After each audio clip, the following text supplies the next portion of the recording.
Good morning student. आज मैं आपके सामने फिर से एक बार दो चर वाले रेखिक समीकरण युग्म के बारे में बात करने के लिए आया हूँ। पहले वीडियो में हमने ये जाना था कि दो चर वाले रेखिक समीकरण युग्म कौन से होते हैं और इनके जो गुणांक थे ए बी और सी, A1, A2, B2, B1, B2, C1, C2 के अनुपात से हमने ये जाना था कि इनके हलों की प्रकृति क्या होगी या ग्राफ बनाएंगे तो रेखाएं कौन सी आएंगी। आज एक क्वेश्चन के माध्यम से आलेखीय विधि से इनका हल निकालना हम सीखते हैं। मैंने एक क्वेश्चन लिखा है जिसमें दो समीकरण हैं, 2x में 3y बराबर है 13 और 5x माइनस में 2y बराबर है 4। अगर a1 का मान देखें तो 2 है, a2 का मान देखें तो है 5, b1 का मान देखें तो है आपका 3, b2 का मान है -2, तो दोनों इक्वल नहीं है। इसका मतलब कि इस समीकरण का अद्वितीय हल होगा और रेखाएं प्रतिच्छेदी आएंगी। तो अब ग्राफ बनाते हैं, ग्राफ बनाना सीखते हैं।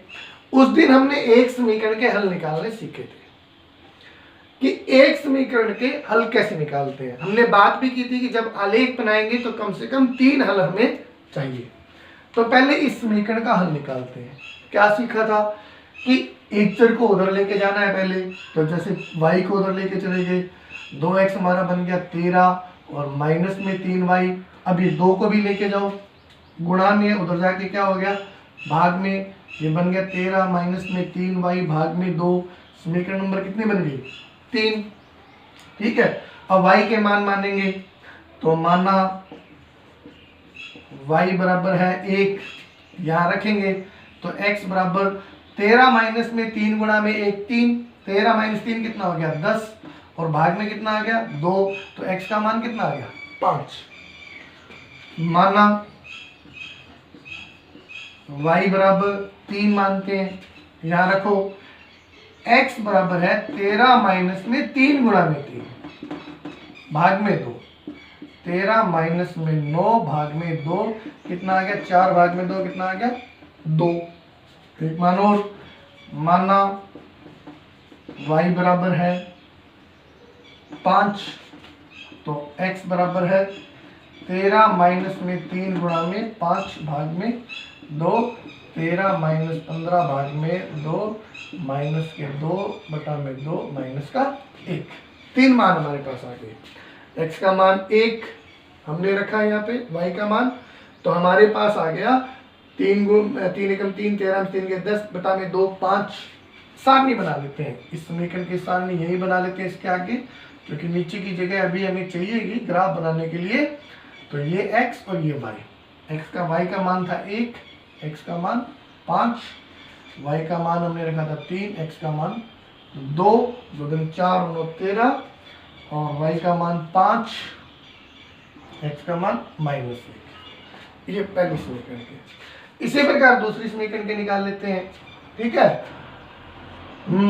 y को उधर लेके चले जाते हैं। 5x is equal to 4 plus में 2y, तो x is equal to 4 plus में 2y डिवाइडेड बाय 5। अब y के मान मानते हैं, यहाँ पे मान लो समीकरण नंबर ये 4 हो गई, तो माना y बराबर है -2 मान लो। ठीक है, x बराबर 4 प्लस में 2 गुणा में -2 डिवाइडेड बाई 5, तो 4 माइनस 4 भाग में 5 कितना आ गया 0। माना y बराबर है, अगर मैं यहाँ पे y का मान मान लेता हूँ 0.5, तो x आ जाएगा 4 प्लस में 2 गुणा में 0.5 भाग में 5, तो 4 प्लस में 1 भाग में 5, 5 भाग में 5 कितना आ गया 1। और माना y बराबर है 3, तो x आ गया 4 प्लस में 2 गुणा में 3 भाग में 5, 4 प्लस में 6 हो गया 10 भाग में 5 बराबर है 2। इसकी सारणी भी यही बना लेते हैं। ये हो गया आपका x, ये हो गया आपका y का मान था -2, x का मान आया 0, y का मान था 0.5, x का मान आया था 1, y का मान था 3 और x का मान आया था 2।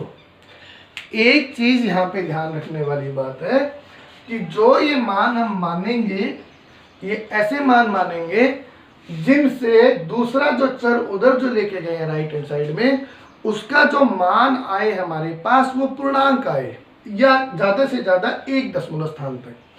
क्योंकि हम ग्राफ के बारे में जानते हैं, हमारा ग्राफ इस तरह से ग्रिड आपने देखा भी होगा, ऐसे हॉरिजॉन्टल लाइंस होती है, वर्टिकल लाइंस होती है गहरी, उनके बीच में ऐसे 9 लाइंस होती है, 2 3 4 5 6 7 8 9 और फिर ये मान लो गहरी लाइन 10। इसी प्रकार वर्टिकल भी 1 2 3 4 5 6 7 8 9 और ये 10 है।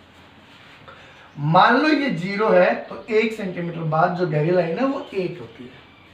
इसके बीच में जो ये लाइनें हैं ये हमें 0.1 0.2 0.3 0.4 0.5 0.6 0.7 0.8 0.9 और 1 इनको डिनोट करती है 1 सेंटीमीटर इकाई से।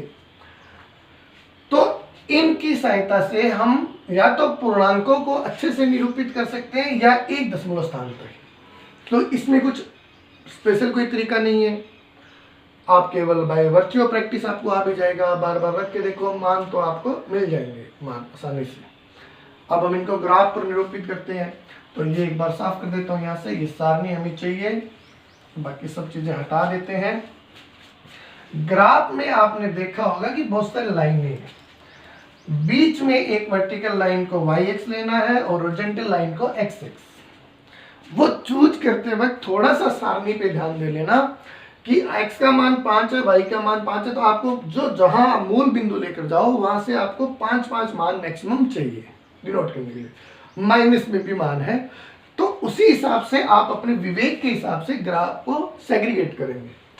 तो मान लो ये बीच में एक लाइन जो ली है, ये हो गया आपका y एक्स। स्केल की सहायता से आप इन लाइनों को अच्छे से खींचेंगे, ऑलरेडी लाइन होती है उसके ऊपर ही आपको संपाती रेखा खींचनी है, ठीक है। स्केल और अच्छे से पेंसिल छील कर, ये हो गया आपका एक्स एक्स, ठीक है, ये हो गया आपका वाई एक्स, मूल बिंदु 0।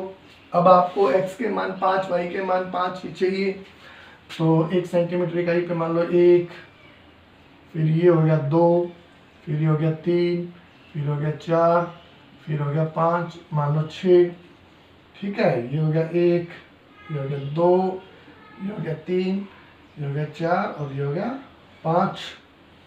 ये -1 -2 -3 -4 और -5, ये -1 -2 -3 -4, ठीक है। इस तरह से अब पहली सारी लेके चलते हैं। x का मान 5, ये रहा। यहाँ एक लाइन होती है इस तरह से, डॉटेड लाइन होती है ऑलरेडी, ठीक है। y का मान 1 y की भी इस तरह से लाइन होती है। जो निर्देशांक आपको चाहिए वहां ये अपने आप कट करती है। एक सिंपल सा तरीका आपको बताता हूं, आप यूं मान के चलो x है गली आपकी और y है मकान लगना। ये 5वीं गली जो पूरी ये लाइन है, गहरी लाइन, ये 5वीं गली है, और ये जो गहरी लाइन ये मकान नंबर है, ये 1 नंबर मकान। आसानी रहेगी निर्देशांक निरूपित करने में। ये आपकी 5वीं गली और 1 नंबर मकान, दूसरी गली और 3 नंबर मकान, ये दूसरी गली की और ये 3 नंबर मकान आपका, और ये -1 वाली गली, ठीक है, -1 वाली गली, और ये आपका 5 नंबर वाला मकान। तीनों बिंदु आ गए। जब आप इनको स्केल की सहायता से रखोगे तो ये बिल्कुल आपके एक सरल रेखा में आने चाहिए, ठीक है। अगर ये सरल रेखा में नहीं आ रहे हैं तो कहीं ना कहीं चेक करना कैलकुलेशन आपकी गलत तो नहीं। ये आपकी पहली रेखिक समीकरण का ग्राफ आ गया, 2x + 3y = 13। अब दूसरी लेके चलते हैं। x का मान 0, y का मान -2, ठीक है, x का मान 1, y का मान 0.5, तो बीच में कहीं होगा ये, मान लो 0.1, 0.2, 0.3, ये x का मान 1 और y का मान 0.5, x का मान 2, y का मान 3। ठीक है, अब आप इनको मिला दो, ये इस तरह से आपकी ये सीधी रेखा, सरल रेखा ये भी आनी चाहिए। ये आपका 5x - 2y = 4। हमने अनुपात चेक किए थे, अनुपात चेक करके हमने जाना था कि एक बिंदु पे ये प्रतिच्छेद करेगी, तो ये वो बिंदु है जहाँ ये प्रतिच्छेद कर रही है, और यही है इन दोनों समीकरणों का हल। x का मान कितना है 2 और y का मान कितना है 3, तो x बराबर है 2 और y बराबर है 3। ये हुआ इन दोनों समीकरणों का हल। ठीक है, अगर कोई और क्वेश्चन हम लेकर चलते हैं जहां पे हम देखेंगे कि अगर a1/a2 और b1/b2 का मान बराबर है लेकिन c1/c2 का नहीं है, तो रेखाएं जब यहाँ पे हम निरूपित करेंगे तो वो आएंगी कौन सी, समांतर रेखा। अगर हम देखेंगे कि a1/a2, b1/b2 और c1/c2 तीनों ही बराबर है, तो जब हम ग्राफ पर निरूपित करेंगे तो हम देखेंगे कि दोनों एक ही रेखा आ रही है, वो निर्देशांक आ रहे हैं। हमें ना एग्रीकल में तो कई बार यूं भी होगा कि हमें पता लग जाएगा, जैसे 2, 3 देखो ये एक कॉमन बिंदु आ रहा है। ठीक है, तो ये है रैखिक समीकरण युग्म का आलेखीय विधि से हल। महामारी में घर रहे, ध्यान रखें, be at home, keep safe. Jai Hind, जय भारत।